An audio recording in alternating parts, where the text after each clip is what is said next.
So ఇప్పుడే breaking news అయితే రావడం జరిగింది. మనం చూసుకున్నట్లయితే హైదరాబాద్ బెంగళూరు జాతీయ రహదారిపై మొత్తం ట్రాఫిక్ అయితే జామ్ అయిపోయిందనమాట. సో ఇప్పుడే మనకు అప్డేట్ అయితే రావడం జరిగింది.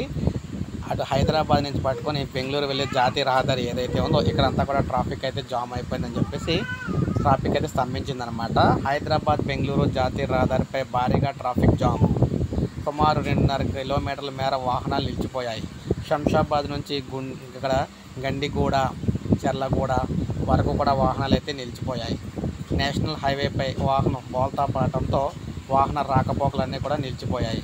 గంటల కొద్దీ ట్రాఫిక్ జామ్ కావడంతో ప్రయాణికులు తీవ్ర ఇబ్బందులకు గురవుతూ ఉన్నారు. సమాచారం అందుకున్న పోలీసులు ట్రాఫిక్ను క్రమబద్ధీకరించేందుకు చర్యలు అయితే చేపడుతూ ఉన్నారు.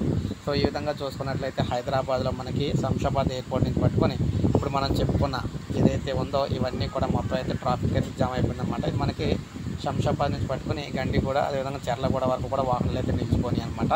ఇప్పుడే అప్డేట్ అయితే వచ్చింది. ఒక లైక్ చేయండి, సబ్స్క్రైబ్ చేసుకోకపోతే మన ఛానల్ సబ్స్క్రైబ్ చేసుకొని ఫాలో అవుతారు.